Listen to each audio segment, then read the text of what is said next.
अस्सलाम वालेकुम रहमतुल्लाहि व बरकातुहू। हाजी अब्दुल हबीब अतारी साहब बयान कर रहे थे कि सरकार गौसे पाक रहमतुल्लाह अलैह 40 साल तक आपकी जिंदगी का यह मामूल रहा है कि इशा के वजू के नाल नमाज़े फजर अदा करते रहे। हुण इदां दीयां जिहड़ियां गल्लां ना तो मिर्जा इंजीनियर की खोपड़ी वड़न वालियां ते ना वो जिन्ने भी अगे चेले ने कित्थे उन्होंने गल्लां नूं मनना।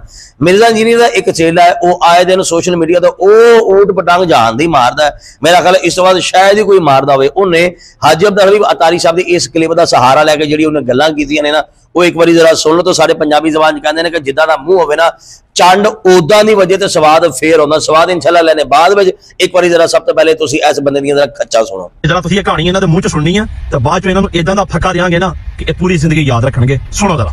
गौसे पाक के बारे में आता है कि 40 साल तक इशा के वजू से फजर की नमाज। मिशकात हदीस नंबर 145। एक शख्स ने किसी महफिल दे विच कहा कि मैं सारी सारी रात इबादत करया करांगा हत्ता कि सोवांगा भी नहीं। एक गल नबी करीम सल्लल्लाहु अलैहि वसल्लम तक पहुंची। आपने उस बंदे ने बुलाया। आपने कहा अल्लाह की कसम मैं तेरे नालों ज्यादा अपने अल्लाह के कोलों डरदा है और तेरे नालों ज्यादा तकवा रखदा है, लेकिन मैं रात में नमाज भी पढ़दा और सोना भी है और ये मेरी सुन्नत है और जेड़ा मेरी सुन्नत ते अमल ना करे ओदा मेरे नाल कोई तल्लक नहीं। इस हदीस के मुताबिक नबी करीम सल्लल्लाहु अलैहि वसल्लम तुहाडे इन्हां बाबियां दे नालों अपना ऐलान ला तल्लकी कर रहे हैं। ठीक है जी नाज़रीन, तुसां इस बंदे की गुफ्तगू सुन लई। सब तो पहले तो मैं इस बंदे नूं आखांगा कि जदों तू इहो जिहियां गल्लां करनियां हुंदियां ने ना कम अज कम सब तो पहले तू शीशा देखा कर। उस शीशे में तू अपनी बूथी देखा कर जिस बूथी के नाल तू गल्लां कर रहे हैं उस बूथी के उत्ते तो खुद नबी पाक इस्लाम की सुन्नत नहीं है। जुल्फा तू नहीं रखिया तो तू आगे दरस देन लग पाया सुन्नतां दे। एक दूसरे नंबर ते नबी पाक अलैहिस्सलाम ते सन 6 नमाज़ां फर्ज। आका करीम अलैहिस्सलाम इस वास्ते आराम फरमाते सन। नबी पाक अलैहिस्सलाम रात को लाजमी सौंदे होंदे सन। और अगली गल मैं सिर्फ इशारे कर रहे हैं क्योंकि एडा तू काबिल बंदा नहीं है तेरे नाल शेर खपाई करिए। बेवकूफ आदमी है तू। कुरान बयान करता वा इज़ा खातबहुमुल जाहिलून कालू सलामा कि जेडे बेवकूफ ने ना इन्हां नाल बहस ना करो। बहस तेरे नाल साडी बनदी ही नहीं। मैं सिर्फ जो सादा बंदे ने ना उन्होंने समझाने वास्ते हल्के हल्के इशारे कर रहे हैं। मगर ना तुहाडे वर्गे बंदे तो कहते मां शै कोई नहीं, तुसीं अपनी मां नूं शै नहीं समझते, अल्लाह दे वलियां नूं तुसां की समझना, तुहाडे नाल गल ही कोई नहीं।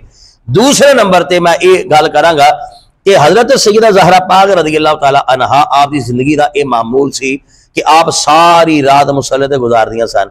अल्लाह करीम की बारगाह अर्ज करदियां सन कि या अल्लाह तेरी एडी छोटी रात की खत्म हो गई, तेरी इस कनीज़ा एक सजदा ही नहीं खत्म होया।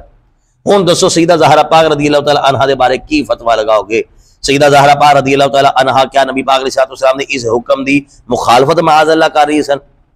ये हर बंदे का अपना इश्क है, हर बंदे का एक अपना ज़ौक है।